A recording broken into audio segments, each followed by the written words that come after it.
चाहिँ त्यति आशा छैन। सहमति हुन्छ भन्ने, फेरि सहमति नहुने त यो लामो श्रृङ्खला भोलि केही आउला भन्ने कुरामा कसरी विश्वस्त हुने? भोलि नभए पर्सि होला, पर्सि नभए निपर्सि होला, तर निश्चित रूपमा आउँछ, त्यसमा कुनै दुविधा राख्नुपर्ने जरुरत छैन। म फेरि अनावश्यक यो पब्लिस्ड कुराहरू अनुमानका कुरा गर्ने मान्छे पनि म होइन।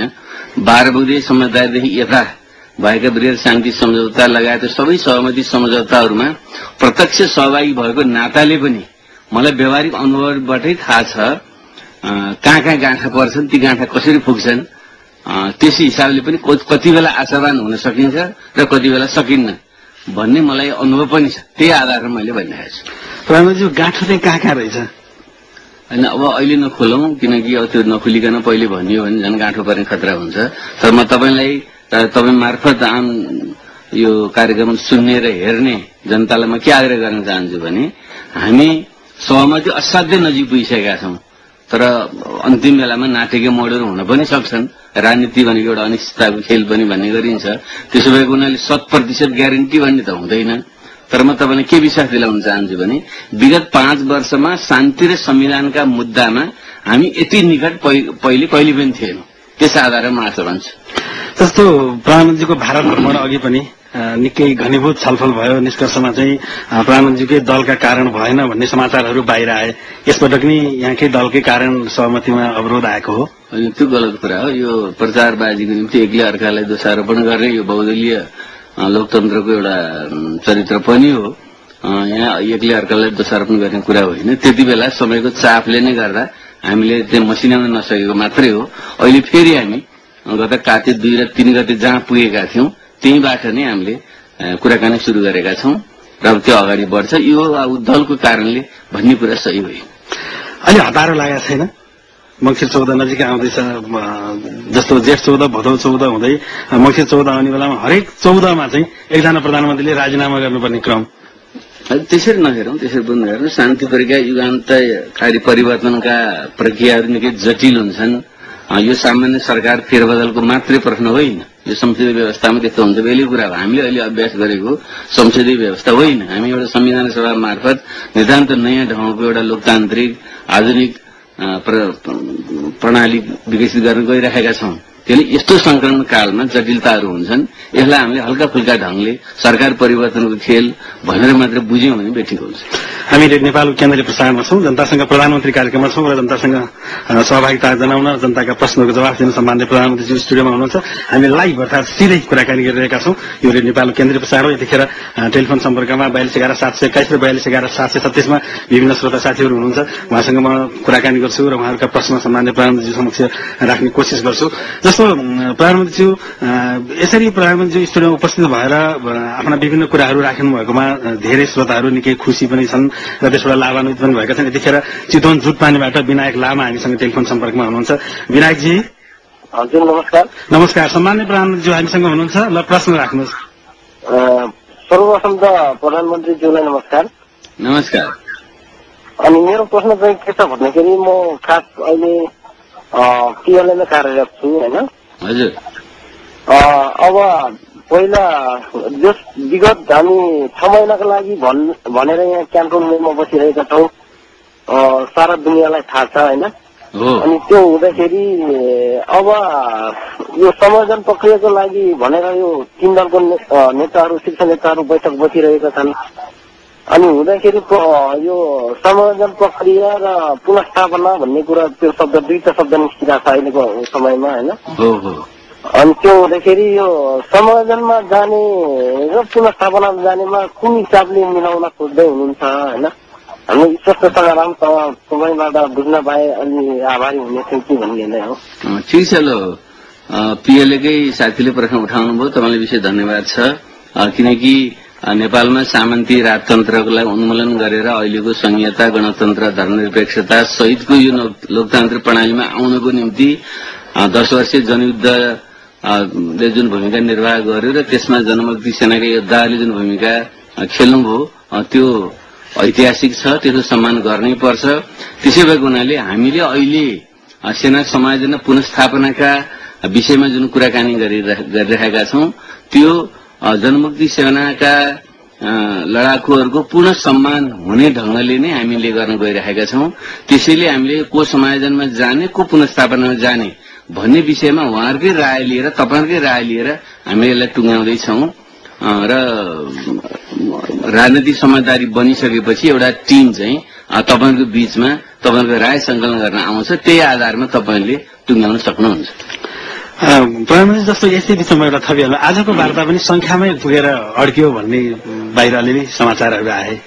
अरू सबै कुरा मिल्यो, संख्यामै गएर कति समायोजन गर्ने गलत त्यस्तो हुन्छ। हेर्नु, वार्ताको एउटा तरिका के हुन्छ भने थुप्रै विषयहरूमा वार्ताहरू हुने गर्छ, छलफल हुने गर्छ मुद्दाहरूमा, तर एउटा एउटा गरेर टुङ्गे जस्तो हुन्छ, तर पुरै कहिले पनि टुङ्ग्याउँदैन। जब अन्त्यमा सबै विषय टुङ्ग्यो भने त्यो सहमति हुन्छ। एउटा दुईटा विषय बाँकी रह्यो भने कुनै पनि नमिल्या मानिन्छ। त्यो चाहिँ वार्ता प्रक्रियाको एउटा अन्तर्राष्ट्रिय प्रचलन नै हो। म आफै 12 गतेदेखि अहिलेसम्मका सहमति सम्झौतामा प्रत्यक्ष सहभागी भएको नाताले मलाई थाहा छ। त्यसो भएकोमा एउटाले मात्र रोक्यो भन्ने सही होइन। यतिखेर अर्जुन शर्मा कालीमाटी काठमाडौँका हाम्रा र नेपालका श्रोता साथी हुनुहुन्छ, उहाँसँग म कुरा गरिहाल्छु। अर्जुनजी, हजुर, प्रधानमन्त्रीसँग तपाईँको प्रश्न के छ होला? हजुर, मेरो चाहिँ अनुगमन सम्बन्धमा हो। हजुर हजुर, यो दशैं अगाडि चाहिँ उहाँको प्रत्यक्ष निर्देशनमा अनुगमन पनि एकदम धेरै भयो होइन, त्यसले प्रभाव पनि धेरै पार्यो। अनि हाम्रो सञ्चार माध्यमहरूमा पनि त्यसले राम्रै स्थान हो थियो होइन। हजुर, अहिले दशैंपछि त्याग सकेपछि चाहिँ यो अनुगमन चाहिँ अलिक कम भएको हो कि यो दशैंको लागि मात्र हो कि कर्मचारीहरूको लागि सेलाएको छ एकदम यस सम्बन्धमा भन्ने प्रश्न। दशैंलाई मात्रै होइन, यो अनुगमन हामी निरन्तर अगाडि बढाउन चाहन्छौं, किनकि जनतालाई सेवा सुविधा प्रदान गर्नु सरकारले विशेष ध्यान दिने एउटा उसको दायित्वभित्रकै कुरा हो। त्यसो भएको हुनाले सेवा प्रवाहको विषयमा के कस्तो भइरहेको छ भन्ने विषयमा हामी निरन्तर अनुगमन हामी गर्छौं र अब केही यदि कमी आएको हो भने यसलाई मैले गम्भीरतापूर्वक लिन्छु र तपाईँ ढुक्क हुनुहोस्, अनुगमनमा कुनै कमी आउँदैन र गलत हरकत गर्नेहरूलाई हामी कसैलाई पनि हामी सहजै उम्किन हामी दिँदैनौँ। यही बीचमा केही मेलमा पनि साथीहरूले लेख्नु भएको थियो, मैले नाम उल्लेख गरिन, निकै धेरै मेलहरू आएका छन्। अनुगमन गर्ने मान्छेहरूलाई नै अनुगमन गर्ने संयन्त्र चाहियो भन्ने खालको गुनासो छ प्रधानमन्त्री। पनि त्यस्तो छ भने ठोस रूपमा भन्न सकिन्छ, तर फेरि शंकाकै भरमा सबैले शंका गर्नु पनि हुँदैन। कसै न कसैले त विश्वास गर्नै पर्छ। तर फेरि हाम्रो विगतदेखिको जुन एउटा विरासत छ त्यो त्यति राम्रो चाहिँ छैन। त्यसले एकले अर्कालाई प्रत्येक क्षणमा चाहिँ निगरानी गरिराख्नुपर्ने आवश्यकता चाहिँ छ।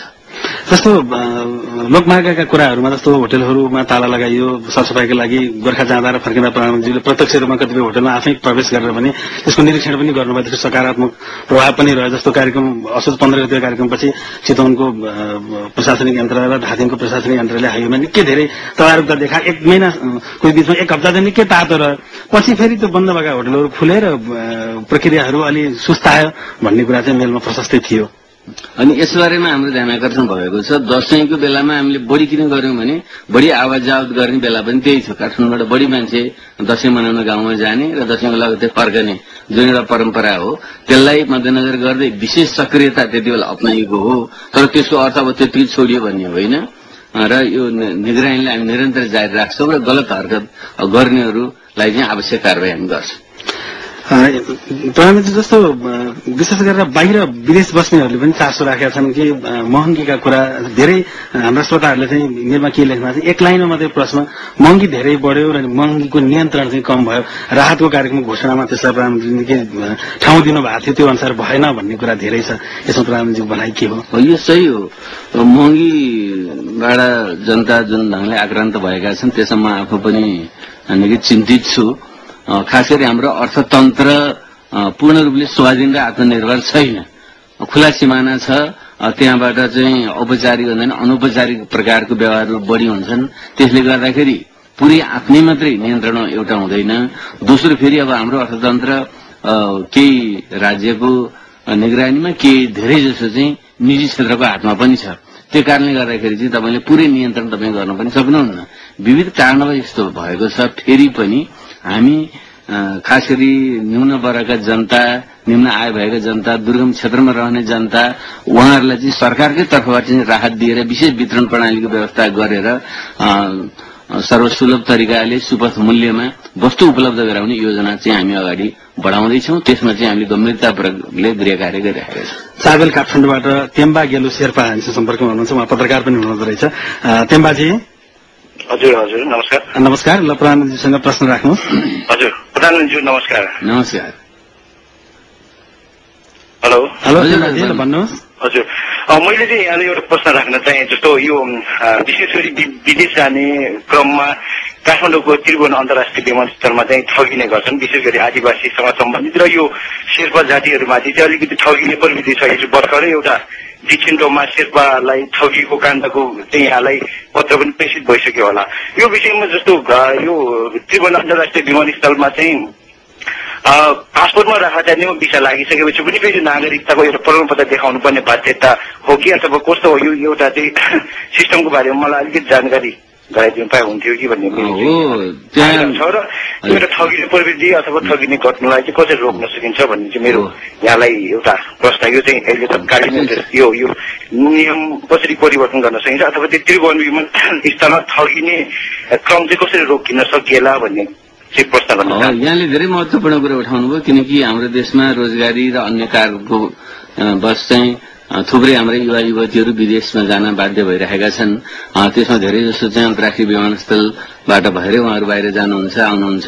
त्यस क्रममा उहाँहरूलाई ठगिनबाट जोगाउनको निम्ति नियमहरूलाई चाहिँ सरल बनाउने, सबको जानकारीमा लैजाने र कसरी दुरुपयोग गर्न नपाओस् भनेर ध्यान दिने हाम्रो प्रयत्न भइरहेको छ। तपाईँले भन्नुभयो जस्तै हालसालै एकजना शेर्पा महिलालाई जुन ढङ्गले दुःख दिइयो र उनीबाट घुस लियो भन्ने जुन कुराहरू आयो, त्यसको मैले तुरुन्त नै सम्बन्धित निकायलाई निर्देशन दिएर कडाभन्दा कडा कारवाही गर्ने र छानबिन गरेर कुन प्रक्रिया पद्धतिको त्यहाँ उल्लङ्घन भएको हो, कुन छिद्रबाट चाहिँ त्यस्तो अपराध छिरेको हो, त्यसलाई टाल्न के गर्नुपर्छ मैले आवश्यक निर्देशन दिएको छु र तपाईँ यो प्रश्न उठाइसकेपछि मैले यसलाई अझै गम्भीरतापूर्वक म लिन्छु। प्रधानमन्त्री अलिकति के छ भने जस्तो भारत भ्रमणको सन्दर्भसँग पनि धेरै मेलहरू आएका छन्। अघिल्लो कार्यक्रममा सुदूरपश्चिमका केही साथीहरूले चाहिँ सीमामा हुने दुर्व्यवहारको कुरा गर्नुभएको थियो र प्रधानमन्त्रीले म भारत भ्रमण जाँदैछु वार्ता गर्छु भन्नुभयो। त्यसको प्रभाव कस्तो रह्यो? हो, मैले भारत भ्रमणको क्रममा वार्ता गर्दाखेरि खास गरी सीमाबाट भारतबाट मान्छे आउँदा जाँदाखेरि मुख्यतः आउँदाखेरि त्यहाँ जुन दुःख दिइन्छ र नेपालीहरूले बडो दुःख गरेर कमाएर ल्याएको चाहिँ रकमलाई विभिन्न बाहनामा त्यहाँ ठगिन्छ लुटिन्छ भन्ने कुरा सुनिसकेपछि मैले आम रूपमा त सबैतिर उठाएर मुख्य रूपमा त्यहाँ मैले गृहमन्त्री पी चिदम्बरमसँग त्यो विषय गम्भीर ढङ्गले उठाएँ र उहाँले पनि बडो चिन्ता त्यसमा व्यक्त गर्नुभयो र खास गरी नेपालभित्र भारतीय 500 र 1000 रुपियाँका नोटहरूको प्रयोग हुन नसक्दाखेरि मान्छेहरूले उताबाट आउँदाखेरि सिमानासम्म 500 र 1000 का नोट बोकेर आउने तर नेपालभित्र ल्याउन नपाइने, त्यसो ती साट्ने बाहनामा धेरैले त्यहाँ ठग्ने गरेको भन्ने कुरा पनि आयो। त्यसै भएको हुनाले चाहिँ अब नेपालीहरू त्यसले कमाएर ल्याएको रकमलाई सरल ढङ्गले देशभित्र ल्याउनको निम्ति एउटा मेकानिजम चाहिँ विकास गर्नुपर्छ सिमानामा भन्ने सहमति हाम्रो भएको छ। त्यसले कार्यरूप लिनेछ। त्यस अतिरिक्त दुवै देशका सीमामा रहेका पदाधिकारीहरूको पनि सहमति त्यहाँ देखिएको हो भने त्यसलाई कडाइपूर्वक लिनुपर्छ भन्ने सहमति त्यहाँ भएको छ। जस्तो भारतीय सुरक्षाकर्मीहरूले नेपालभित्र प्रवेश गरेर 3-4वटा घरहरू भत्काएका समाचारहरू प्रशस्त आएका थिए। त्यस विषयमा त्यसरी प्रत्यक्ष कुरा हुनु भयो कि भएन? यो विषयमा त हाम्रो सीमा सम्बन्धी जुन समस्याहरू छन् कतिपय ठाउँमा दुवै पक्षले दावी गरेको आदि कारणले गर्दाखेरि पनि यी घटना हुने गरेका छन्। त्यसैले हामीले छिटोभन्दा छिटो सीमा विवाद टुङ्गाइनुपर्छ भन्ने विषयलाई हामी त्यहाँ उठायौं र सामान्य सैद्धान्तिक सहमति त भयो, तर यति बेला त्यो सबै विषयमा चाहिँ टुङ्गो लाग्ने स्थिति चाहिँ रहेन। तैपनि हामीले गम्भीर ढङ्गले उठाएका छौँ। यतिखेर खिचापोखरीका मोहन बोहरा हामीसँग टेलिफोन लाइनमा हुनुहुन्छ। मोहनजी हजुर नमस्कार। नमस्कार। ल यहाँको प्रश्न प्रधानमन्त्री समक्ष राख्नुहोस् न। नमस्कार प्रधानमन्त्री। नमस्कार। हजुर म मोहन बोहरा। हजुर अहिले खिचलेर घर लम्चुङ खास अहिले खिचपोखरीमा बस्छु। म इन्जिनियरिङ सेवा सम्बन्धित छु। मेरो चाहिँ खास विषयमा चाहिँ इन्जिनियरिङ पेसामा काम गरेर हामीले चाहिँ क्वालिटीको इन्जिनियरिङको जुन क्वालिटी हो त्यो क्वालिटी मेन्टेन गर्न सक्नुको पछाडिका विविध कारणहरू मध्ये कन्ट्र्याक्टर छनौट कन्सल्टेन्ट छनौटमा धेरै नै नराम्रो किसिमको चाहिँ वातावरण भएको पाइएछ होइन। हजुर अब त्यो कुरो हजुर पनि इन्जिनियर भएको नाताले खासै धेरै विस्तृत भनिराख्नु नपर्ला। त्यो सम्बन्धमा जस्ता कन्ट्र्याक्टरहरूले विभिन्न किसिमका व्यक्तिहरू पठाएर आफू छनौट हुन खोज्नु, कन्सल्टेन्टहरूले भित्रभित्रै विभिन्न किसिमका चाहिँ घुसपैठहरू गर्न खोज्नु, त्यसमा चाहिँ कसरी हामीले रोकथाम गर्न सकिएला? ठिक, एकदम गम्भीर प्रश्न यहाँले उठाउनु भयो। किनकि हाम्रा विकासका थुप्रै रकमहरूको जुन ढङ्गले सदुपयोग हुँदैन र त्यसको ठूलो हिस्सा चाहिँ बिचैमा बिचौलिया तत्त्वहरूले माथिका सरकारी निकायमा रहनेहरूदेखि लिएर कन्सल्टेन्ट कन्ट्र्याक्टर हुँदै तलसम्मका सामान्य व्यक्तिहरूले पनि हिनामिना गर्ने भन्ने जुन कुरा आइरहेको छ त्यो गम्भीर विषय छ। त्यसैले यसलाई चाहिँ हामीले दीर्घकालीन ढङ्गले कसरी हल गर्ने भन्ने एकापट्टि सोच्नु छ भने तत्काल रूपमा चाहिँ त्यस्तो भ्रष्टाचारजन्य गतिविधिमा संलग्न हुनेहरूलाई कडा निगरानी र कारवाही गर्ने तरिकाले हामी जानुपर्छ र तपाईँ जस्ता सचेत नागरिकले यसमा ध्यान पुर्याउनु भयो र सुझाव दिनुभयो भने त्यसलाई कार्यान्वयन गर्ने मेरो प्रतिबद्धता हुन्छ। किनकि म आफै पनि एकजना आर्किटेक्ट प्लानर भएको नाताले त्यहाँ चाहिँ कन्सल्टेन्ट र कन्ट्र्याक्टरहरूको मिलिमतोमा कसरी हेराफेरी हुन्छ र त्यसमा सरकारी निकायका मान्छेहरूले समेत आफ्नो हिस्सा त्यहाँ खान्छन् र त्यसले गर्दा दुरुपयोग हुन्छ भन्ने सामान्य जानकारी मलाई छ र यसलाई मैले गम्भीरतापूर्वक लिन्छु र यसको निम्ति तपाईँलाई धेरै धेरै धन्यवाद। यतिखेर हामीसँग ढुनिराज पोखरेल हुनुहुन्छ सरलाई गौरीशंकर 4 बाट। ढुनिराजजी। हजुर दाइ नमस्ते। नमस्ते। ल प्रधानमन्त्रीज्यूलाई तपाईँको प्रश्न राख्नुहोस्। हजुर प्रधानमन्त्रीज्यू अभिवादन। हजुर अभिवादन। म प्रधानमन्त्रीज्यूलाई राष्ट्रको समस्या भन्दा पनि यहाँको पार्टीको समस्याको बारेमा एउटा सानो क्वेसन राख्न चाहन्छु। माओवादी जनयुद्धमा भन्दा सत्ता र सरकारमा हुँदा निरङ्कुश तानाशाही र सामन्तवादी प्रवृत्ति बढी देखिन थाल्यो। मर्ने बेलामा कमिलाको पोइन्ट आए जस्तै लक्षण माओवादी पार्टीमा देखा परेको प्रश्न जवाफ दिए आभारी हुन्छ प्रधानमन्त्रीज्यू, धन्यवाद। तपाईँले एउटा कुरो के ध्यान दिनु होला भने माओवादी पनि यही समाजको उपज हो। यो वर्गीय समाजमा विभिन्न विचार प्रवृत्तिहरू त्यहाँ आउँछन्, सबै पार्टीभित्र त्यसको प्रभाव पर्छ। त्यसले माओवादी कमी कमजोरी विकृतिबाट पुरै अछुतो छ भन्न त मिल्दैन। तर सबभन्दा नेपालको समकालीन नेपालमा सबभन्दा बढी त्याग र बलिदान गरेर आएको विपन्न गरिब वर्ग श्रमजीवी वर्गको हितको निम्ति लडेको शक्ति, त्याग र बलिदानको इतिहास भएको शक्ति चाहिँ माओवादी हो। त्यसैले माओवादी अब सिद्धिनै लाग्यो भन्ने निष्कर्ष निकाल्नु त सही हुँदैन। यसका कमी कमजोरी छन्, हुन सक्छन्, त्यसलाई सच्याएर जानुपर्छ। हामी निराशावादी हुनु हुँदैन। जहाँ समस्या छन् ती तत्काल ढङ्गले हल गर्ने जानु पर्ला। तर एक ठाउँका समस्यालाई सामान्यकरण गरेर सबैतिर बिग्रियो सिद्धियो भन्ने निष्कर्ष निकाल्नु सही हुँदैन। सन्तुष्ट हुनुभयो होला। जस्तो प्रधानमन्त्रीज्यू मेलमा धेरै साथीहरूले एकै खालका प्रश्नहरू विभिन्न क्षेत्रलाई तोकेर लेख्नु भएको छ। जस्तो वन फडानीका सन्दर्भ छ, कर्मचारीहरूको मनोवृत्ति र निराशा कर्मचारीहरूमा बढेका कुरा, अनि चुरे क्षेत्र, चुरे भापर क्षेत्र र विशेष गरेर सिमसा क्षेत्रहरूको र सरकारी जग्गाहरूको संरक्षण जस्ता प्रशासनिक हिसाबले प्रभाव पर्ने खालका धेरै कुराहरूमा प्रशासन संयन्त्रको प्रभावकारी उपस्थिति नभएका कुरामा धेरैको गुनासो छ। धेरै साथीहरूले त्यसमा लेख्नुमा सबैजनाको नाम पढिरहँदा भने समय लाग्छ। मैले उहाँहरूलाई मेलमा पनि भनेको थिएँ, मैले सबैको नाम उठाउन सकिनँ भने नि इस्युलाई सामान्यकरण गरेर उठाउने कोसिस गर्छु भनेको थिएँ। र यी कुराहरूमा राज्य संयन्त्र कसरी लाग्छ, के सोच्छ? जस्तो चुरे भावरका कुरा होला, वन फडानीका कुरा भयो, यी सरकारी जग्गा जमिनको सुरक्षाका कुरा, यसमा चाहिँ के गर्न सकिन्छ, के सोचिरहेछ सरकारले? यो गम्भीर प्रश्न हो। किनकि हाम्रो नेपाली समाज यति बेला एउटा कृषि प्रधान अर्थतन्त्रबाट औद्योगिक अर्थतन्त्रतिर अथवा एउटा सामन्ती युगबाट पुँजीवादी युगतिर संक्रमणको अवस्थामा छ। यस्तो बेलामा साधन स्रोत पनि कसरी सदुपयोग गर्ने भन्ने कुरा आउँछ। हिजो कृषि प्रधान युगमा जुन ढङ्गले साधन स्रोतको सदुपयोग हेरविचार ध्यान पुर्याइन्थ्यो, अहिले पुँजीवादतर्फ संक्रमणको क्रममा चाहिँ हाम्रा साधन स्रोत खासै जमिन, जंगल, पानी आदिको सदुपयोगमा त्यति ध्यान नपुगेको र तत्काल मुनाफाको निम्ति चाहिँ जंगल फडानी गर्ने, जग्गा जमिन पनि मनपरी ढङ्गले चाहिँ त्यसको चाहिँ दुरुपयोग गर्ने प्रवृत्ति अवश्य बढेको छ। यसलाई हामीले चाहिँ गम्भीर ढङ्गले लिनुपर्छ। खास गरी चुरे क्षेत्रको फडानी र त्यहाँको वातावरणीय प्रभावले सम्पूर्ण एउटा तराई नै भविष्यमा गएर मरुभूमि बन्न सक्ने जुन खतरा बन्दै गएको छ, यसलाई गम्भीर ढङ्गले लिनैपर्छ।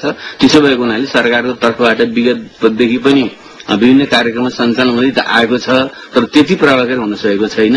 र तपाईँहरूले यी सबै विषयलाई उठाइसकेपछि हामीले यसलाई गम्भीर ढङ्गले लिन्छौँ र म व्यक्तिगत रूपमा पनि एउटा पर्यावरण वातावरणको विषयलाई गम्भीर ढङ्गले लिने व्यक्ति भएको नाताले यसलाई त्यही उचाइका साथ गम्भीरताका साथ म लिन्छु। जस्तो केही साथीहरूले मेल गर्नुभएको थियो, गोर्खाबाट दशैंबाट फर्किनु हुँदाखेरि त्रिशुली बचाउ अभियानका टिमले भेटेर हामीले चाहिँ प्रधानमन्त्रीले आफ्नो गुनासोहरू राखेका थियौँ। त्रिशुलीको बालुवाहरू झिकिँदा र त्रिशुलीले अनियन्त्रित गरेर त्यो बागमती हुने सम्भावना सम्भावना र त्यो पानी चुइदै गरेको बालुवा हाइवेमा ल्याउँदाखेरि त्यसले चाहिँ बाटो पनि बिग्रिएको समस्याहरू धेरै छ। त्यो हाम्रो प्रगति के भएको छ होला भनेर धेरै साथीले खबर गर्नुभएको थियो। हो, ठिक भन्नुभयो। यो पृथ्वी लोकमार्ग वरिपरि जुन मनपरी ढङ्गले बालुवा झिक्ने प्रवृत्ति जुन बढेर गएको छ त्यसले वातावरणलाई त बिगारेको छ। अहिले तत्काल चाहिँ सडकलाई बिगार्ने काम पनि त्यसले गरेको छ। त्यसलाई चाहिँ कडाइपूर्वक रोक्नुपर्छ भन्ने म पुरा सहमत छु र सामान्य निर्देशन त्यति बेलै पनि दिएको हो र के कति प्रगति भएको छ त्यसलाई चाहिँ म थप अनुगमन गरेर अर्को पटक चाहिँ म बताउने प्रयत्न गर्छु। पूर्वी पहाडी जिल्ला पाँचथर नागीबाट असम सानो लिम्बू हुनुहुन्छ हामीसँग। लिम्बूजी हजुर नमस्कार। ल सम्माननीय प्रधानमन्त्रीज्यूले आफ्नो प्रश्न राख्नुहोस्। प्रधानमन्त्रीजी नमस्ते। नमस्ते। प्रश्न छ, तपाईँ प्रधानमन्त्री हुँदा यति अपेक्षा आवाज आइले लिम्बूजीले सायद मोबाइलबाट गर्नुभयो होला, त्यति सफासँग सुनिएन। लिम्बूजी हामीले तपाईँको आवाज यदि प्रश्न सुन्न सकेनौं, हामी अर्को पटक अथवा अर्को ल्यान्डलाइन फोन प्रयोग गरिदिनु हुन पनि हामी अनुरोध गर्दछौं। अलिकति यो आर्थिक पारदर्शिता र सुशासनसँग जोडिएका कुराहरू पनि उठिरहेथे। आर्थिक रूपले राज्य संयन्त्र पारदर्शी हुन के गर्नुपर्छ, त्यसको लागि के गर्न सकिन्छ? जस्तो अघिल्लो कार्यक्रममा जोडतोडका साथ श्रोताहरूले कुरा उठाउनु भएको थियो, मुस्ताङको कुरा उठाउनु भएको थियो र हामीले त्यस विषयमा पनि बहस गरेका थियौं। यो अघि एकजना इन्जिनियरिङ क्षेत्रको साथीले पनि भर्खर फोन गर्नुभयो। यो आर्थिक लेनदेन र आर्थिक पारदर्शितालाई अलिकति प्रष्ट गर्नलाई सरकारसँग के कार्यक्रम छ, अलिक कडाइका साथ कसरी प्रस्तुत हुनुहुन्छ भन्ने खालको जिज्ञासा छ धेरैको। हो, मैले प्रधानमन्त्रीको पद ग्रहण गर्ने बेलादेखि नै शान्ति र संविधानको विषयलाई पहिलो प्राथमिकता, त्यसपछि सुशासन र जनतालाई राहतलाई चाहिँ दोस्रो तेस्रो प्राथमिकता भनेकै थिएँ र त्यसअनुसार म अहिले पनि त्यो विषयमा गम्भीर छु। तर चाहिँ के हो भनेदेखि यो वर्षौंदेखिको जुन राज्य संयन्त्र छ त्यसलाई रातारात परिवर्तन गर्न गाह्रो पनि छ र हामीले फेरि पर्याप्त मात्रामा त्यहाँ ध्यान दिन सकेका पनि छैनौं। त्यसैले मैले जति अपेक्षा गरेको हो त्यही गतिमा अगाडि बढ्न नसकेकोमा म आफै पनि त्यति सन्तुष्ट त छैन। तैपनि मैले आफै उदाहरण बनेर सुशासन कायम गर्ने, मितव्ययी बन्ने, पारदर्शी बन्ने प्रयत्न चाहिँ गरेको छु। त्यसले एउटा नैतिक दबाव त केही मात्रामा सिर्जना गरेको छ भन्ने मलाई अनुभूत हुन्छ, तर यति नै पर्याप्त चाहिँ छैन। हामीले विधिको शासन कायम गर्नको साथसाथै नियम कानूनहरूको पनि आवश्यकता अनुसार परिमार्जन गर्दै लानुपर्ने एकापट्टि छ भने अर्को भने एउटा संस्कारको कुरा पनि हो। हामीले चाहिँ अलिकति राज्य सामाजिक दायित्वलाई चाहिँ त्यति ध्यान नदिने र सबै कुरा चाहिँ निजी स्वार्थको निम्ति, निजी लोभको निम्ति लागि पर्ने जुन प्रवृत्ति छ त्यो संस्कारलाई बदल्न सकेनौं भने चाहिँ फेरि हामी जतिसुकै नियम कानून बनाए पनि त्यो काम लाग्दैन। त्यसैले चाहिँ प्रशासनिक नियम कानूनका कुराहरूदेखि लिएर संस्कृति संस्कारलाई बदल्ने सम्मका अभियानहरू सँगसँगै लानुपर्छ भन्ने म ठान्छु। यो पारदर्शिता सरकारसँग, राज्य संयन्त्रसँग सँगसँगै राजनीतिक दलहरूसँग हुन जरुरी छ कि छैन? बिल्कुल छ। त्यसै भएको हुनाले मैले सायद पहिलोचोटिमा पनि मैले भनेको थिएँ, मैले पदभार ग्रहण गरेकै दिनमा चाहिँ एउटा पहिलो फाइल नै मैले त्यो साइन गरेको थिएँ कि भ्रष्टाचारजन्य गतिविधि राज्यको क्षेत्रबाट मात्रै होइन, निजी क्षेत्रबाट राजनीतिक दलहरूबाट पनि जुन हुने गर्छ त्यसलाई समेत समेट्ने गरी हामीले नियम कानून चाहिँ अन्तर्राष्ट्रिय मापदण्ड अनुसार परिमार्जन गर्नुपर्छ भनेर चाहिँ त्यो निर्णय चाहिँ मैले पहिलो दिनमा नै गरेको थिएँ। त्यो काम चाहिँ अहिले अगाडि बढिरहेको छ। त्यो आर्थिक पारदर्शिताको विषयमा यहाँ सम्बद्ध दल माओवादी नै अलि धेरै विवादको घेरामा पर्छ नि सधैँ। त्यो गलत कुरा हो, त्यो गलत कुरा हो। कोही पनि पानीमाथिको ओभानो भन्न मिल्दैन। सबै राजनीतिक दलहरूका आफ्नो कमी कमजोरी होलान्, तर माओवादी नै सबभन्दा यसमा दोषी छ भन्ने भने चाहिँ सही होइन। किनकि जुन पार्टी सबभन्दा बढी त्याग र बलिदान गरेर आएको छ, विभिन्न वर्गबाट आएको छ, जसका कार्यकर्ताहरूले राम्रोसँग खाना लाउन, एकजोर लुगा फेर्नसम्म सक्दैनन्, तिनले चाहिँ हेराफेरी गरे भन्ने। तर जुन पार्टीहरू चाहिँ अलि उपल्लो हुने खाने वर्गको प्रतिनिधित्व गर्छन् र राज्यमा पनि लामो समयदेखि, वर्षौंदेखि चाहिँ 20औं वर्षदेखि हालिमुहाली गरेका छन्, उनीहरू चाहिँ चोखो छन् भन्नु तथ्यसँग त हुँदैन। फेरि पनि यति बेला म कसैमाथि आरोप प्रत्यारोप गर्न चाहन्न।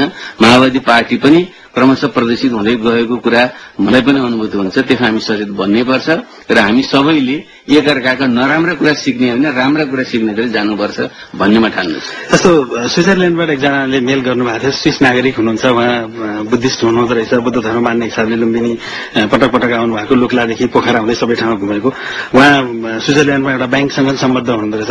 उहाँले एउटा मेल के लेख्नु भएको छ भनेदेखि माओवादी नेताहरूको भारतीय ब्याङ्कहरूमा केही पैसाहरू छ र त्यो चाहिँ केही युरोपियन सहयोगीहरू समेतको सहयोगमा त्यो पैसा चाहिँ स्विस ब्याङ्कमा गएको छ। त्यो विषयमा प्रधानमन्त्रीलाई प्रश्न गर्नु होला भनेर आधा नेपाली आधा अङ्ग्रेजी जान्दछु भनेर उहाँले इङ्ग्लिसमै तर मेल गर्नुभएको थियो। साँच्चै हो त यस्तो छ माओवादीका नेता। उहाँले केही बालवाला मन्त्रीहरूका समेत स्विजरल्यान्डमा खाता छ भनेर सोध्नु भएको थियो। अब यो प्रचार गरिएको मैले थाहा पाएँ र केही इमेलहरू प्रचार गरेको मैले देखेँ। यसरी म प्रष्ट रूपमा के भन्न चाहन्छु भने स्विस ब्याङ्क लगायतका ब्याङ्कहरू हाम्रो हातमा माओवादीको हातमा छैन र अन्तर्राष्ट्रिय समुदायको बढी त्यहाँ पहुँच छ। त्यसैले उहाँले छानबिन गर्नु पर्यो र स्विस ब्याङ्कमा कुनै पनि माओवादी पार्टीको नेताको कसैको पनि 1 पैसा पनि छ भने त्यो पुरै लिएर जान चाहिँ म उहाँलाई यसै सम्बोधन मार्फत चाहिँ पुरै आग्रह गर्न चाहन्छु। त्यो छ भने तपाईँ कृपया जानकारी गराएर खुला गरेर लैजानु होला। तपाईँले झिक्नु होला। त्यसमा माओवादीले कुनै दाबी गर्दैन। यदि होइन भने दुष्प्रचार चाहिँ नगरियोस् भन्ने मेरो विनम्र आग्रह हुन्छ। जस्तै देशभित्र पनि यो माओवादीभित्रको विवादमा चाहिँ अलिकति आर्थिक कुरा पनि पर्छ र भनेर यहाँको पार्टीको अध्यक्षलाई अर्को एउटा समूहले चाहिँ आर्थिक हिनामिना गरेको आरोप लगाएको समाचारहरू नेपाली मिडियामा छ्यापछ्याप्ती आएको थियो। यस विषयमा के भन्नुहुन्छ?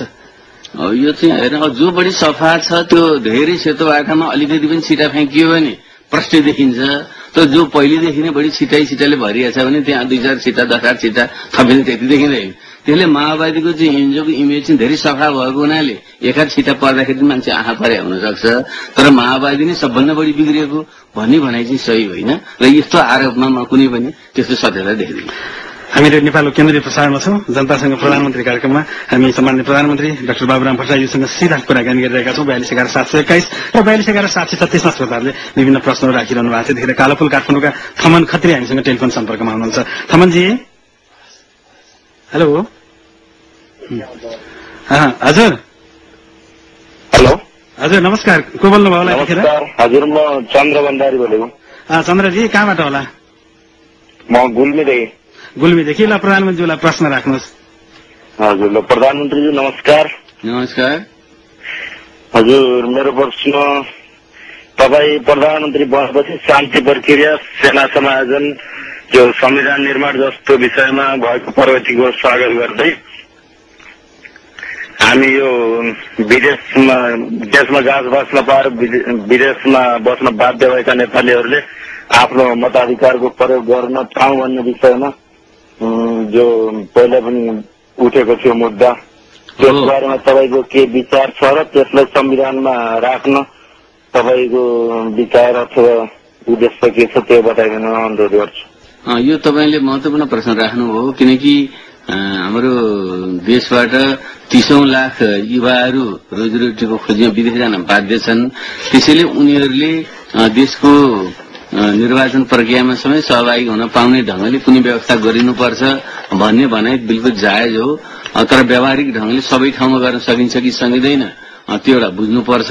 तर म एउटा व्यक्तिगत रूपमा र हाम्रो पार्टीको मत चाहिँ के हो भने हामीले चाहिँ एउटा कानूनी व्यवस्था गरेर ठूलो संख्यामा जहाँ नेपालीहरू रहन्छन् उनीहरूलाई विदेशबाट पनि मतदान गर्ने व्यवस्था चाहिँ अब हामीले गर्नुपर्छ। त्यसो गरेर मात्रै सच्चा लोकतन्त्रको प्रत्याभूति हुन्छ। अन्यथा 30 लाख युवाहरूलाई चाहिँ मतदानबाट वञ्चित गरेर मताधिकार वञ्चित गरेर गरिने लोकतान्त्रिक अभ्यास सही लोकतान्त्रिक अभ्यास हुँदैन।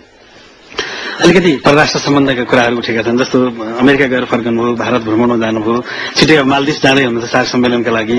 हामीले अखबारहरूमा थाहा पाएका छौँ चीन र जापानबाट पनि प्रधानमन्त्रीलाई औपचारिक भ्रमणको निम्ति आइसकेको छ। हाम्रो परराष्ट्र सम्बन्ध कसरी अघि बढिरहेछ, कसरी विकसित भइरहेछ? नेपाल हामी सबैले थाहा भएको कुरा हो असाध्यै संवेदनशील भूराजनीतिक अवस्थामा छ। त्यसो भएको हुनाले पनि हाम्रो राष्ट्रिय स्वाधीनता सार्वभौमसत्ता को रक्षाको निम्ति सबै मुलुकहरूसँग सन्तुलित सम्बन्ध राखेर अगाडि बढ्न आवश्यक छ। खास गरी दुई ठूला छिमेकीहरूसँगको सम्बन्ध कसरी सन्तुलित राख्ने भन्ने कुराले हाम्रो राष्ट्रिय स्वाधीनता सार्वभौमसत्ताको रक्षामा धेरै हदसम्म चाहिँ निर्भर गर्छ। त्यसो भएको हुनाले मैले आफ्नोले पदभार ग्रहण गरिसकेपछि परराष्ट्र नीतिमा पनि उचित ध्यान दिनुपर्छ भन्ने मान्यता राखेको छु। त्यसो भएको हुनाले छोटो अवधिमा नै संयुक्त राष्ट्र संघको र भारतको भ्रमण मैले गरेको छु। अब छिटै मालदिप्सको भ्रमण हुन्छ। हुन त यो शान्ति प्रक्रिया प्रमुखता भएको बेलामा विदेश भ्रमण नगर्ने हो कि भन्ने कुरा पनि उठेको मैले पनि नसोचेको होइन। तर अहिलेको अन्तर सम्बन्धी विश्वमा देशभित्रको चाहिँ आन्तरिक प्रक्रिया बाह्य प्रक्रियाले पनि धेरै हदसम्म असर गर्छ। त्यसै भएको हुनाले चाहिँ मैले चाहिँ विदेश सम्बन्धलाई उचित महत्व दिनु चाहिँ अन्यथा हुँदैन र आगामी दिनमा छिमेकी चीनसँगको सम्बन्धलाई पनि त्यही ढंगले चाहिँ विकसित गर्ने तर्फ मेरो सोच छ र समग्रमा के भनौं भने अहिलेको अन्तर सम्बन्धित भूमण्डलीकृत विश्वमा चाहिँ हामीले देशको चाहिँ राजनीतिक आर्थिक सामाजिक प्रक्रियालाई अन्तर्राष्ट्रिय रूपमा नै समायोजन गर्न नसकेसम्म हामीले चाहिँ राष्ट्रिय हितको संरक्षण गर्न सक्दैनौं। यही नै हाम्रो चाहिँ आगामी दिनको चाहिँ परराष्ट्र सम्बन्धी नीतिको चाहिँ मुख्य नीति बन्नुपर्छ र त्यसक्रममा एउटा कुरा मैले निरन्तर के अगाडि बढाएको छु भने नेपाल अब चाहिँ कुनै देशको विगतको जस्तो एउटा बफर स्टेट भएर बस्ने होइन। अब हामीले चाहिँ दुई ठूला छिमेकी बीचको एउटा गतिशील पुल बनेर दुवै तर्फको चाहिँ विकासको लाभ लिने ढंगले हामी जानुपर्छ भन्ने पनि मेरो चाहिँ सोच हो। त्यसै भएको हुनाले पनि आर्थिक सम्बन्धको चाहिँ विकासमा दुवै छिमेकीसँग आर्थिक सम्बन्ध विकास गर्ने कुरामा मैले चाहिँ विशेष जोड दिएको छु। यस विषयमा म फेरि फर्केर आउँछु प्रधानमन्त्री। यतिखेर अहिले घनश्याम कट्टेल नारायणघाट चितवनबाट हामीसँग लाइनमा हुनुहुन्छ। Ghanshyamji hello hello hello Ghanshyamji नमस्कार। प्रधानमन्त्रीको प्रश्न राख्नुहोस्। प्रधानमन्त्रीज्यू नमस्कार। नमस्कार। म घनश्याम कटेल छोप्रा गाविस भुसुण्डीबाट बोल्नु। भुसुण्डी मेरो घर हो। हेलो भन्नु छिमेकी गाउँले मान्छे पर्नुहुन्छ। लो भन्नु अरू भन्दाखेरि प्रधानमन्त्रीज्यू जुन हजुरले आश्वासन दिइरहनु भएको दरौदीको पुल धेरै समय भयो, अब यो कहिले पूरा हुने हो? अनि अर्को कुरा प्रधानमन्त्रीज्यू जुन औषधिको जुन मार्केट छ गरिब जनताले खानुपर्ने अत्यावश्यक चिज, यसमा चाहिँ विभिन्न औषधि कम्पनीहरूले बढी बोनस दिने अनि मूल्य बढी राखेर डाक्टरहरूलाई त्यो औषधि बाबत कमिसन दिने अनि इन्डियन औषधि पनि त्यसै नै बजारमा 200-300% बोनस दिएर ग्राहकबाट चाहिँ बढी पैसा वसुलले र जनतालाई रोगीलाई बिरामीलाई बढी चाहिँ मार पार्ने क्रम एकदम म्याक्सिमम बढिरहेको देखिन्छ। यो कुरामा तपाईँको ध्यान गएको छ कि छैन र यसलाई चाहिँ नियन्त्रण गर्ने केही उपाय सोध्नु भएको छ कि छैन होला? धन्यवाद। पहिलो कुरा त दरौदीको पुल निर्माण हुनलाई जुन विलम्ब भएको छ बडो दुःखद कुरा हो। म अर्थमन्त्री भएकै बेलामा त्यही वर्ष नै पूरा गर्ने ढंगले त्यसमा बजेट विनियोजन गरिएको थियो र कार्य अगाडि बढेको पनि थियो। तर फेरि हाम्रो सरकार त्यति बेला जाने बित्तिकै त्यो काम पछाडि पर्यो र अहिले 2 वर्षसम्म त्यो सम्पन्न हुन सकेको छैन र अहिले चाहिँ दरौदीको पुल नबनेसम्म गोर्खा जिल्ला चाहिँ जोडिँदैन एक आपसमा, दुई जिल्ला जस्तो बन्छ। त्यसै भएको हुनाले पनि त्यसलाई तदारकता साथ पूरा गर्न मैले जोड गरेको छु र आउँदो महिना चाहिँ त्यो पुल चाहिँ पूरा हुन्छ भन्ने आश्वासन मैले हिजो मात्रै पाएको छु। त्यसैले यो विश्वास म तपाईलाई दिलाउन चाहन्छु। र दोस्रो कुरा जहाँसम्म औषधिको मूल्य बढेको त्यसमा पनि आपसी मिलिमतो गरेर चाहिँ भाव बढाइएको भन्ने जहाँसम्म प्रसङ्ग छ, यो चाहिँ एउटा गम्भीर विषय हो। मैले पनि यो कुराहरू सुनेको छु। यसको कडाइका साथ निगरानी गरिनुपर्छ र यसलाई रोक्नुपर्छ भन्नेमा म सहमत छु। खास गरी औषधि जस्तो जीवनदान दिने वस्तुमाथि पनि यस्तो खेलवाड हुनु चाहिँ ज्यादै एउटा अमानवीय मात्रै होइन, ठूलो एउटा अपराधिक कर्म पनि हो। यसलाई कडाइका पूर्वक रोक्नै पर्छ। यतापट्टि मेरो निश्चित रूपमा गम्भीर ध्यान गएको छ, मैले उचित ध्यान दिनेछु। अघि हामी विदेश भ्रमण र हाम्रो परराष्ट्र सम्बन्धको कुरा गर्दैथ्यौँ प्रधानमन्त्री, अनि फोनमा हामी लाग्यौं। जस्तो भारतबाट फर्किनु भएपछि विकास सम्झौताको कारण असाध्यै धेरै चर्चामा छ नेपाली राजनीति र सबभन्दा धेरै चाहिँ यहाँकै पार्टीले यहाँलाई अवरोध पुर्याइरहेछ। कहिले त्यो सम्झौता माओवादी पार्टीको एकजना उपाध्यक्षको हैसियतले र प्रधानमन्त्रीको हैसियतले हेर्दा फरक फरक देखिन्छ हो? होइन, विकास सम्झौता बारे अलिकति जानकारीको अभावमा पर्याप्त विमर्श अभावमा पनि थोरै भ्रम सृजना भएको हो। तर हामीले के बुझ्नुपर्छ भने विपा अर्थात द्विपक्षीय लगानी प्रवर्धन र संरक्षण सम्झौता जुन अंग्रेजीमा विपा भनिन्छ, त्यो अहिलेसम्म संसारकै 178 देशले 2500 भन्दा बढी त्यस्तो सम्झौता गरेका छन् र त्यसको भाषा मोटामोटी एउटै हुन्छ। त्यसमा खासै एकाध शब्दको अन्तर भए त्यतिकै पनि हुँदैन। त्यसले यो कुनै ठूलो विषय हुँदै होइन। तर हामी कहाँ चाहिँ बुझ्दै नबुझिकन जुन खाले होहल्ला गरियो त्यो एउटा अज्ञानतावश भएको कुरा थियो। तर बिस्तारै त्यो चिरिँदै गएको छ। सबैले यो चाहिँ सही चिज रहेछ, आवश्यक चिज रहेछ, कुनै गलत काम भएको होइन कि राष्ट्रिय हितमा नै त्यो भएको रहेछ भन्ने कुरा बोध भइसकेको हुनाले अब मैले त्यसबारे धेरै चर्चा गरिराख्नुपर्छ जस्तो मलाई लाग्दैन। हामी रेडियो नेपालको केन्द्रीय प्रसारणमा छौँ। 4211-721 र 4211-736मा श्रोताहरूसँग सिधै सम्पर्क गरिरहेका छौँ। हामीसँग सम्माननीय प्रधानमन्त्री डाक्टर बाबुराम भट्टराईजी हुनुहुन्छ र जनतासँग प्रधानमन्त्रीको कार्यक्रम रेडियो नेपालको केन्द्रीय प्रसारणबाट प्रसार भइरहेछ। यतिखेर टेलिफोन सम्पर्कमा स्वयम्भू काठमाडौँबाट संगीता तिमल सेना हुनुहुन्छ। संगीताजी नमस्ते। हजुर नमस्कार। प्रधानमन्त्रीज्यूलाई तपाईँको प्रश्न के छ?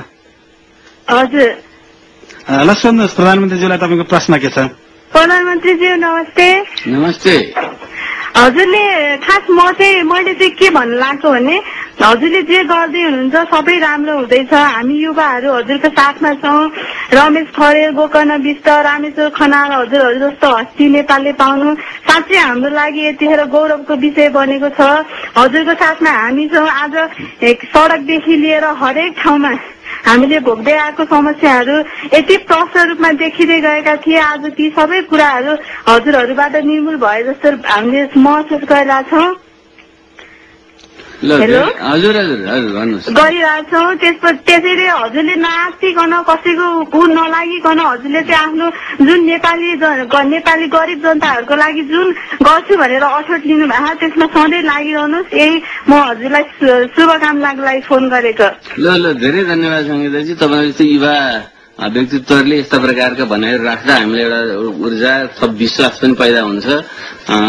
साँच्चै नै देशका समस्याहरू धेरै गम्भीर छन्। धेरै कुरा गर्नुपर्ने छ। रातारात गर्न त सकिँदैन, तर इमान्दारितापूर्वक एउटा स्पष्ट सोच भिजन सहित अगाडि बढियो भने यो हाम्रो देशलाई एउटा भूस्वर्गमा परिणत गर्न सकिन्छ। त्यो मेरो विश्वास हो र त्यसको निम्ति देशको नेतृत्व गर्ने मान्छेहरूमा सदाचार, नैतिकता, स्पष्ट सोच चाहिन्छ। त्यसको चाहिँ मैले चाहिँ आफ्नो तर्फबाट प्रदर्शन गर्ने प्रयत्न गरिरहेको छु। तपाईहरु जस्ता युवा साथीहरूको साथ भयो भने त्यसमा सफल हुन सकिन्छ।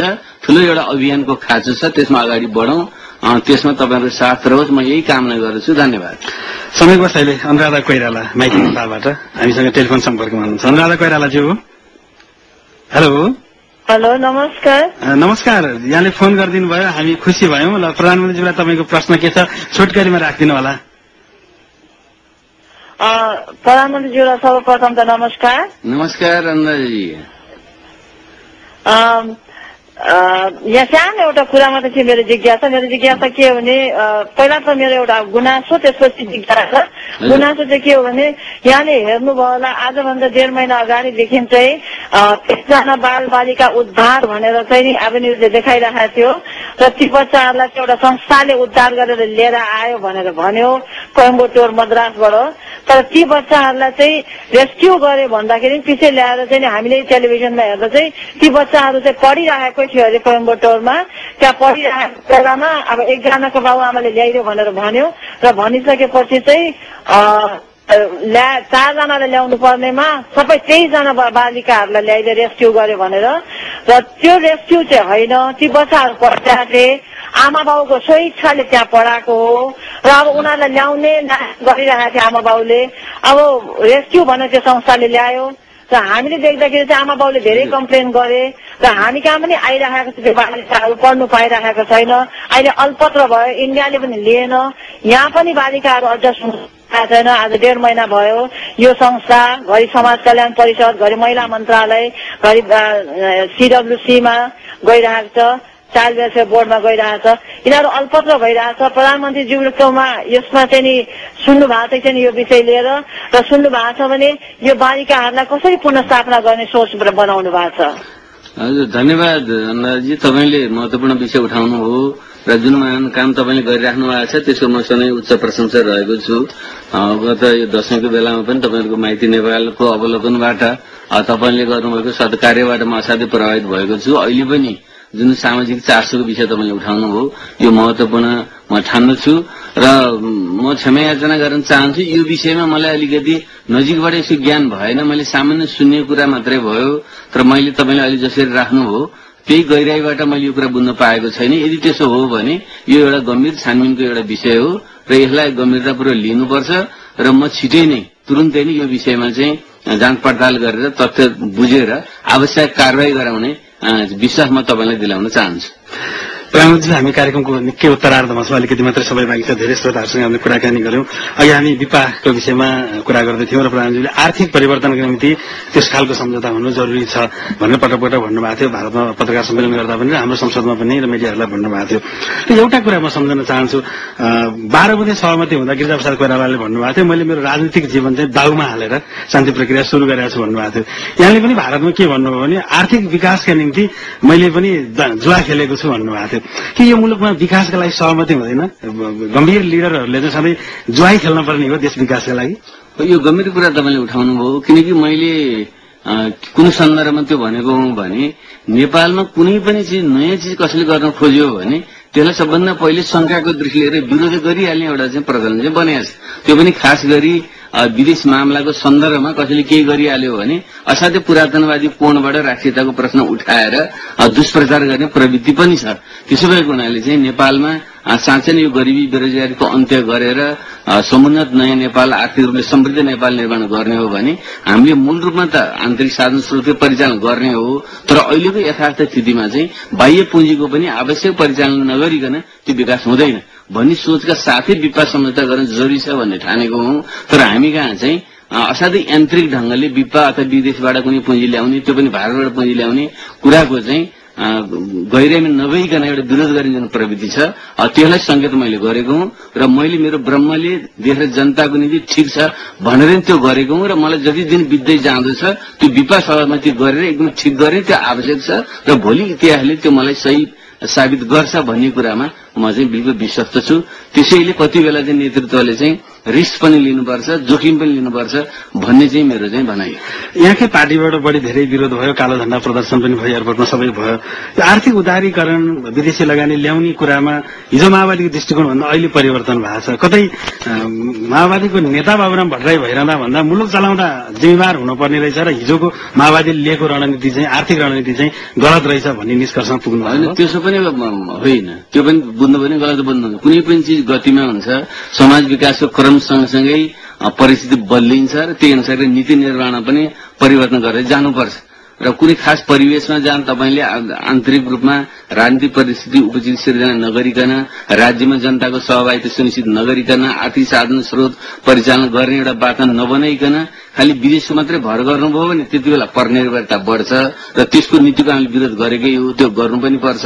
तर अहिले जुन खालको राजनीतिक परिवर्तन छ अब बिस्तारै हामीले चाहिँ राजनीतिक परिवर्तनलाई संस्थागत गरेर आर्थिक वृद्धिमा तीव्र विकास गर्नु छ। हामीले त्यसको निम्ति मुख्य रूपमा देशभित्रकै साधन स्रोत परिचालन गर्दै पनि सहायक रूपमा बाह्य स्रोत चाहिन्छ भन्ने यो मेरो एउटा भनाइ हो र यो चाहिँ सही भनाइ हो र यसलाई तपाईले विगतको अडान छोडेर नयाँ गर्यो भन्ने भनाइ पनि होइन। विगत भन्दा परिस्थिति बदलिएको छ, बदलिएको परिस्थिति अनुसारै नीति निर्माण गर्न सक्नु नै नेतृत्वको परिचय आएको म यसरी बुझ्छु। एउटा कोणबाट हेर्ने हो भने वैद्य समूहले, यहाँकै पार्टीको वरिष्ठ उपाध्यक्ष समूहले भनेको कुरा त 7 सालको राजनीतिक परिवर्तनको मूल एजेन्डा राजनीतिक बहुलता, त्यो यहाँले स्वीकारिहाल्नुभयो।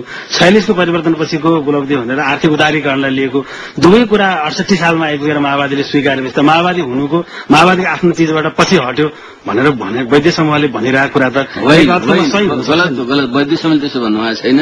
कमल किरण हाम्रो पार्टीका सम्मानित नेता हुनुहुन्छ, उहाँहरूको भनाइले तपाईँले गलत ढंगले प्रस्तुत गर्नुभयो। म तपाईँले आग्रह गर्न चाहन्छु कृपया जस्तो जे बनाइयो त्यही राखिदिनु होला र हाम्रो कमल किरणले कहिल्यै पनि माओवादी पार्टीले चाहिँ 7 सालको बहुलता स्वीकार गर्यो र अहिलेको उदारीकरण स्वीकार गर्यो भन्नुभएको छैन र हामीले त्यसरी स्वीकार गरेका पनि छैनौं र अहिले गर्ने स्थिति पनि त्यो होइन। यदि त्यसो हुन्थ्यो भने नेपालमा यदि ठूलो परिवर्तन आवश्यकता पर्थ्यो, जनयुद्ध पनि हुँदैन थियो, जनआन्दोलन पनि हुँदैन थियो, मधेस आन्दोलन पनि हुँदैन थियो। यदि 7 सालै पर्याप्त थियो, 46 सालै पर्याप्त थियो भने यदि ठूलो बलिदान हुँदैन थियो। त्यसैले कसैले फेरि 7 साल मात्रै पर्याप्त थियो, 46 साल मात्रै पर्याप्त थियो, त्यसपछि यताका आन्दोलन सबै आवश्यक थिएन भन्छ भने त्यो चाहिँ एउटा गलत बुझाइ हो र इतिहाससम्म सोचाइ होइन। त्यसरी नसोचियोस् भन्ने म आग्रह गर्न चाहन्छु। माओवादी भनेको चाहिँ समय सँगसँगै एउटा विकसित नयाँ परिस्थितिलाई आत्मसात गरेर अगाडि बढ्ने शक्ति हो। त्यही अनुसारै हामीले हाम्रो नीति बनाएका छौं र त्यसले नयाँ नेपाल निर्माण गर्छ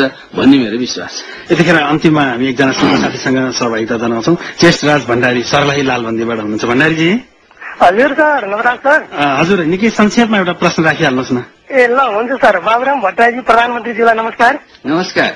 हजुर, म सर्लाही लालबन्दीबाट चाहिँ चेष्टराज भण्डारी बोलिरहेको छु। हजुरसँग प्रश्न गर्न पाए एकदमै खुसी छु र हजुर चाहिँ एउटा एकदमै स्वस्थ शरीर भएको व्यक्ति, म लगायत सम्पूर्ण नेपाली जनताले स्वीकार्नु भएको, म कुनै पनि हृदयदेखि नै हजुरको पूर्ण प्रशंसा गर्छु र पनि हजुर भ्रष्टाचार नियन्त्रण गर्न चाहिँ एकदम लागि पर्नु भएको छ, प्रतिबद्धता व्यक्त गर्नु भएको छ। त्यो तपाईँको एकदमै स्वस्थ छविको म कदर गर्छु र चाहिँ तपाईँले भ्रष्टाचार नियन्त्रण गर्नु भनेर लाग्नु भएको छ, तर पनि तपाईँको सरकारमा जुन समावेश हुने मन्त्रीहरू चाहिँ एसियाकै भ्रष्ट नेतामा पर्ने मन्त्रीहरू पनि चाहिँ लिएर चाहिँ सरकारमा अगाडि बढिरहनु भएको छ। जस्तो चाहिँ मैले चाहिँ मिडियामा र पत्र पत्रिकाहरूमा चाहिँ सुन्न पाएको छु। त्यो लाग्दाखेरि चाहिँ अब कसरी तपाईँ अगाडि बढ्न सक्नुहोला, जुन चाहिँ तपाईँको लक्ष्य छ, तपाईँको त्यो ध्येयमा चाहिँ कसरी सफल हुन सक्नुहोला? मलाई आफैलाई चाहिँ एउटा चिन्ता लागिरहेको छ, मलाई सम्पूर्णलाई लागेको चिन्ता हो। कसरी सफल हुनुहोला, कि प्रधानमन्त्रीलाई सफल हुन नदिनुको हुन् कि भन्ने चाहिँ लागिरहेको छ मलाई। यो के हो, कसरी सफल बनाउनुहुन्छ प्रधानमन्त्रीज्यू? होइन, तपाईँले उठाउनु भएका प्रश्न गम्भीर छन्, यसलाई हामी ध्यान दिनै पर्छ। तैपनि म के भन्न चाहन्छु भने यो इगौँदेखिको थुप्रीको फोहोर एकैचोटि अन्त्य हुँदैन। कुनै पनि एउटा भकारो सोहोर्न त अलिकति समय लाग्छ भने फेरि इतिहासका पोहोरहरू सोहोर्न र मान्छेको मानसिकता, संस्कार, संस्कृति, बानी भएर बदल्न समय लाग्छ। त्यसले यसमा चाहिँ अलिकति अगुवा गर्ने व्यक्तिले हिम्मत हार्नु हुँदैन। सानो कामबाट राम्रोसँग काम गर्दै गरेर सुरुवात गरेर उदाहरण बनेर देखाउनुपर्छ। त्यसो हुन सक्यो भने मान्छेहरूको मन बदलिन पनि सक्छ। रत्नाकर डाँकु चाहिँ पछि ठूलो विद्वान वाल्मीकि भए जस्तै हिजो कमी कमजोरी गर्ने मान्छेहरू आज चाहिँ सज्जन भएर निस्कन पनि सक्छन्। त्यसैले हामीले सबैलाई त्यसै दुच्चारण पनि हुँदैन। तैपनि यो तपाईँले उठाउनु भएको प्रश्न गम्भीर छ। त्यसपछि सचेत हुँदै एउटा उच्च नैतिकता मनोबल लाई कायम राखेर अगाडि बढ्न म प्रतिबद्ध छु र त्यो अभियानमा म जारी रहनेछु। तपाईँहरू जस्ता साथीहरूको सहयोग, जनताको सहयोग चाहिँ चाहिन्छ। हामी जनतासँग प्रधानमन्त्री कार्यक्रममा छौँ, अन्तमा आइपुग्यौँ। प्रधानमन्त्रीज्यू समय दिनुभयो, श्रोताहरूसँग कुरा गरिदिनुभयो। रेडियो नेपालको तर्फबाट धेरै धेरै धन्यवाद ज्ञापन गर्छौँ। हस्, यहाँहरूले पनि मेरा विचारहरू रेडियो नेपाल टेलिभिजन मार्फत जुन नै अवसर दिनुभयो त्यसनिमित्त म यहाँलाई विशेष धन्यवाद दिन चाहन्छु। र म चाहिँ एउटा नयाँ ढंगले नेपाललाई एउटा नयाँ युगतिर लिएर जाने क्रममा भएको हुनाले लोकतन्त्री मूल्य मान्यता स्थापित गर्नको निम्ति हामी जनतासँग सिधै जानुपर्छ, जनताको आवाज सुन्नुपर्छ। जनताको निरन्तर निगरानी हस्तक्षेप हुने व्यवस्था नै सही अर्थमा लोकतान्त्रिक व्यवस्था हो भन्ने म मान्दछु। त्यसैले यो कार्यक्रम चाहिँ यो सामान्य मात्रै नभएर एउटा लोकतान्त्रिक संस्कार विकास गर्नको निम्ति पनि एउटा सहयोग पुग्नेछ भन्ने मैले विश्वास लिएको छु। त्यसैले यी कार्यक्रम निरन्तर अगाडि बढुन्, यसमा सबैको सहभागिता निरन्तर जारी रहोस्, म यही आग्रह गर्न चाहन्छु र सबैलाई धन्यवाद दिन चाहन्छु। धन्यवाद। हस्त श्रोताहरू, जनतासँग प्रधानमन्त्रीको कार्यक्रमबाट हामी विदा माग्छौँ। संयोजक धनेन्द्र विमल सहित यो कार्यक्रम निर्माणमा संलग्न सबै टिमका तर्फबाट म नवराज लम्सालाई विदा माग्छु। नमस्कार।